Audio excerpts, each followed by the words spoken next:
दफा।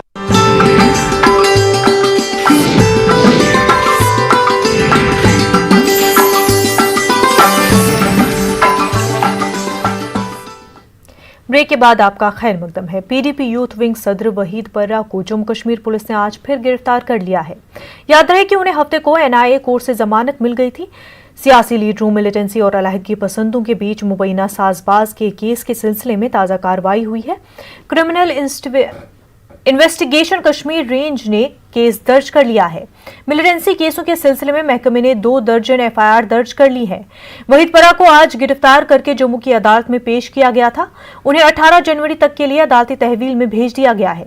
महबूबा मुफ्ती ने ट्वीट करके आज की कार्रवाई को सियासी इंतकाम की कार्रवाई करार दिया है। महबूबा मुफ्ती ने अपने ट्वीट में लिखा है कि सबूतों की अदम मौजूदगी की बिना पर एनआईए कोर्ट ने वहीदुर रहमान पर्रा को जमानत दे दी। अब उनके खिलाफ यूएपीए के तहत केस दर्ज किया गया है। सीआईके ने टेरर केस में फिर फर्जी इल्जामात आयद किए हैं। महबूबा मुफ्ती के मुताबिक ये पूरी तरह से सियासी इंतकाम है, क्योंकि हम दिल्ली की ज्यादतियों के खिलाफ आवाज उठा रहे हैं।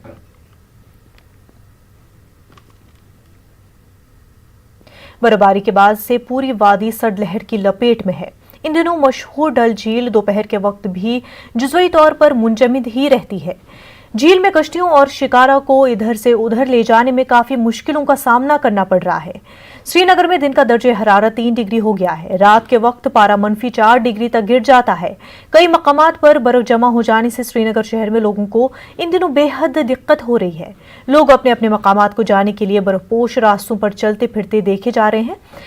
एसएमसी अफसरान गली कूचों और दीगर छोटी सड़कों से बर्फ हटाने के लिए जद्दोजहद कर रहे हैं, लेकिन छतों से गिर जाने वाली बर्फ उनके लिए एक मसला बनी हुई है।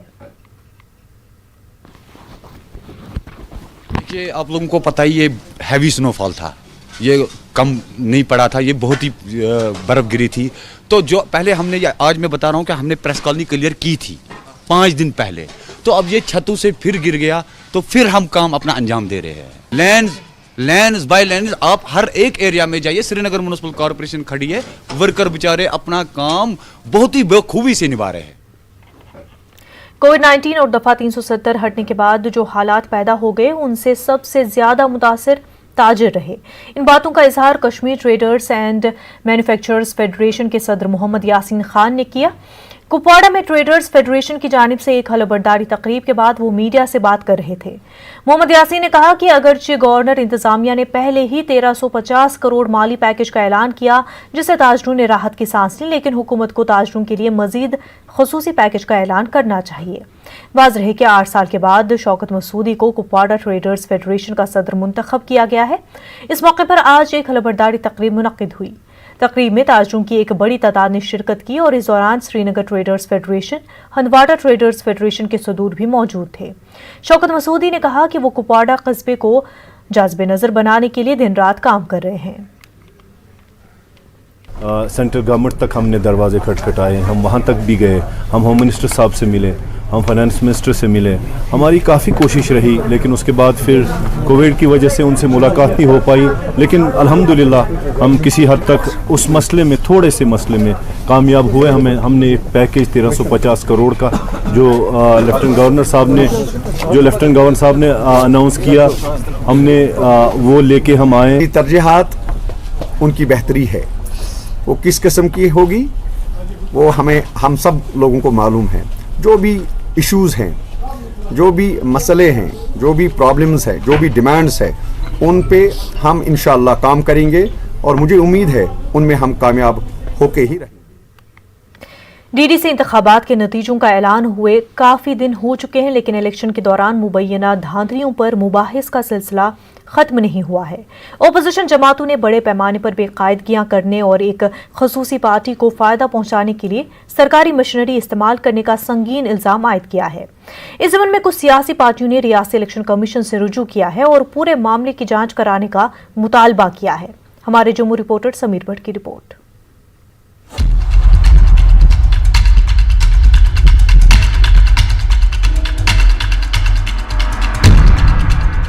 हालिया डीडीसी चुनाव में बड़े पैमाने पर आवाम की शमूलियत से न सिर्फ मरकजी हुकूमत बल्कि जम्मू कश्मीर इलेक्शन कमीशन को भी बड़ी राहत मिली।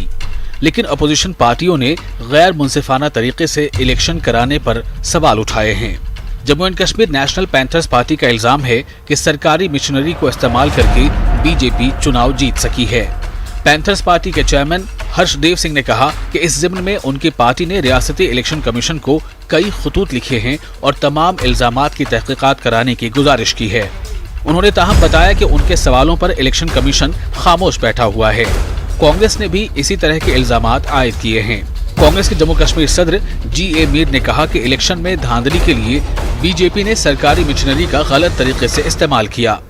सवालात हम करना चाहते थे इलेक्शन के कंडक्ट के मुताबिक कि जिस तरीके से जो इंतज़ामिया है, जो प्रशासन है, उन्होंने कायदा कानून का उल्लंघन किया, वो सारी चीज़ें हम उनके नोटिस में लाना चाहते थे। तरीके से अपोजिशन के लोगों के ऊपर असॉल्ट्स होते रहे, हमले होते रहे और उसका संज्ञान जो है वो अधिकारी नहीं ले रहे थे। जिस तरीके से प्रशासन के लोग जो है वो भारतीय जनता पार्टी के साथ पूरे तरीके से मिले हुए थे और उनकी बी टीम बनकर चल रहे थे। बहुत सारी ऐसी बातें थी जो हमने लिख के इलेक्शन के दौरान भी शिकायतें उनको भेजी थी और जिसका किसी ने भी संज्ञान उस इलेक्शन के दौरान नहीं लिया। इरेगुलरिटीज तो हुई। मैं एक ही बात कहूँगा, स्टार्टिंग से जो एक प्रोसीजर होता है तो उस प्रोसीजर को फॉलो न करना भी इरेगुलरिटी है। और जो फ्री एंड फेयर चुनाव के लिए जो सरकार की प्रिपेयर्डनेस होनी चाहिए थी और नीयत होनी चाहिए थी, वो नीयत भी नहीं दिख रही थी। ये सिलेक्टिव पहले से ही चल रहे थे। बीजेपी ने इन इल्जामात की सिरे से तरदीद कर दी है। बीजेपी के मुताबिक जम्मू खित्ते में बीजेपी उम्मीदवारों के साथ इलेक्शन मुकाबले में हार का सामना करने वाले लीडर बौखला गए हैं।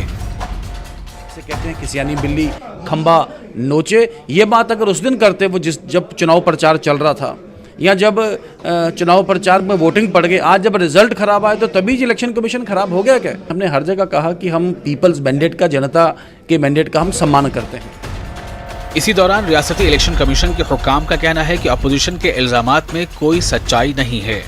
कमीशन के मुताबिक काफी मुंसिफाना तरीके से चुनाव कराए गए और किसी को इस पर कोई एतराज नहीं होना चाहिए। इलेक्शन कमीशन के तर्ज अमल पर शुकूक जाहिर न करने पर जोर दिया गया है। न्यूज़ 18 उर्दू के लिए जम्मू से समीर भट्ट की रिपोर्ट। जिला अनंतनाग में municipal council Anantnag, municipal committee Mattan, Naseer Hamdan और अचबल से नौमुंतखब 22 म्यूनसिपल काउंसलरों को आज अनंतनाग के टाउन हॉल में ओहदे और राजदारी का हलफ दिलाया गया। ACR अनंतनाग सईद यासिर ने इन काउंसलरों को हलफ दिलाया। म्यूनसिपल काउंसिल अनंतनाग के सदर हिलाल अहमद शाह और दीगर कमेटियों के सदूर भी इस मौके पर मौजूद रहे। नौमुंतखबा काउंसलरों ने इस दौरान लोगों की उम्मीदों पर खरा उतरने और अवामी फलाह बहबूद की खातिर अपने आप को वक्फ करने का अपना अज़म दोहराया। प्लान फॉर्मुलेशन और फिर प्लान इम्प्लीमेंटेशन अपने लोगों के लिए उसमें बखूबी अच्छा काम करेंगे और पूरी तरीके से अपने जो इलेक्टेड बॉडीज़ हैं उसमें अपना पूरा कॉपरेशन देके लोगों के लिए बेस्ट से बेस्ट जो है वो काम किया। तो ग्रास रूट लेवल पर डेमोक्रेसी डेवलप करने के लिए जो है ये इट्स एन इम्पॉर्टेंट स्टेप और मुझे पूरा यकीन है कि ये लोग बखूबी अपना रोल जो है उसको। जिला कुलगाम का कोर्ट कॉम्प्लेक्स हालिया बर्फबारी के बाद बेहद मुतासिर हो गया है। बर्फ से ढकी अंदरूनी सड़क पर से अभी तक बर्फ नहीं हटाई गई है। मकामी म्यूनसिपलिटी अपने रोल से बेखबर बताई जा रही है। बार मेंबरान ने कोर्ट कॉम्प्लेक्स में मामूल के कामकाज को ऐसा तरीके से शुरू करने के लिए बर्फ हटाने का मुतालबा किया है।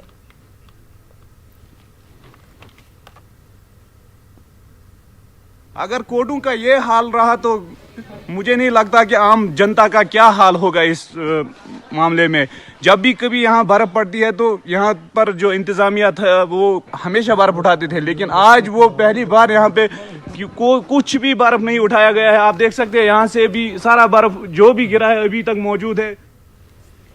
गवर्नमेंट मेडिकल कॉलेज अनंतनाग में डॉक्टरों की जानिब से कुछ घंटों का काम छोड़ हड़ताल के बाद मरीजों और तीमारदारों ने महकमे सेहत और GMC इंतजामिया के खिलाफ एहतजाजी मुजाहरा किया। मुजाहरीन ने नारेबाजी करते हुए इल्ज़ाम लगाया कि डॉक्टरों की हड़ताल की वजह से अस्पताल का पेशेंट केयर काफ़ी मुतासर हुआ है और इसका बराह रास्त असर मरीजों पर पड़ा है। एहतजाजियों ने डॉक्टरों की हड़ताल को जहां बिलाजवाज ठहराया, वहीं डॉक्टरों ने अपनी हड़ताल का भी दिफा किया है। डॉक्टरों के मुताबिक DC अनंतनाग की MCH में डॉक्टरों के खिलाफ कार्रवाई का कोई जवाब नहीं बनता, जबकि डॉक्टर और दीगर तिबी अमला तमाम अस्पतालों में रोस्टर के मुताबिक काम करते हैं। वाज़ रहे कि DC अनंतनाग ने गैर हाजिर रहने की पादाश में लगभग 16 डॉक्टरों के खिलाफ मुतल्लिक और कार्रवाई की तहरीरी सिफारिश की थी, जिसके खिलाफ आज डॉक्टरों ने जीएमसी में कुछ घंटों के काम छोड़ हड़ताल की कॉल दी थी। जब बीमार पड़ा हुआ है वहाँ पे बेड पे बोलते हमें स्ट्राइक है, ये कौन सा कानून है? ये कौन सा कानून? पहले पीछे बताओ ये कौन सा कानून है? यहाँ पे पेशेंट आते हैं कोकरनाग से, वेरीनाग से, श्रीनगर से, सुबह कम से कम 18 किलोमीटर से दूर मेरी मिसेस साथ है, डायबिटीज पेशेंट है, मर रही है, कोई डॉक्टर सामने नहीं आ रहा है, टिकट दे दी है और कोई डॉक्टर कहते हैं हमें स्ट्राइक है। हाँ, ये कौन सा इंसाफ है? संडेज को ड्यूटी करते हैं, हम गेस्ट हॉलिडेज पे ड्यूटियां करते हैं, हमें विंटर वेकेशंस नहीं मिलती है जैसे बाकी डिपार्टमेंट्स को, हमें समर वेकेशन नहीं मिलती है, हमें कोई रिस्क अलाउंस नहीं मिलता है, हमें 2.5 दिन की सैलरियां नहीं मिलती है। तो उसके बावजूद भी हम गेस्ट हॉलिडेज पे काम करते हैं, संडे पे काम करते हैं। तो कोई भी रेवेन्यू ऑप्शन आता है हॉस्पिटल में बिना ये समझे कि रोस्टर क्या है तो सस्पेंड करना स्टार्ट कर देते हैं। क्योंकि सारे डॉक्टर हड़ताल पे नहीं चले गए, हमारी जो इमरजेंसी सर्विस और casualty service they were running smoothly, हमने उसको बंद नहीं किया था क्योंकि वो एक इम्पोर्टेंट इशू है, उसको हम बंद कभी भी नहीं कर सकते। वक्त हो गया एक छोटे से ब्रेक का।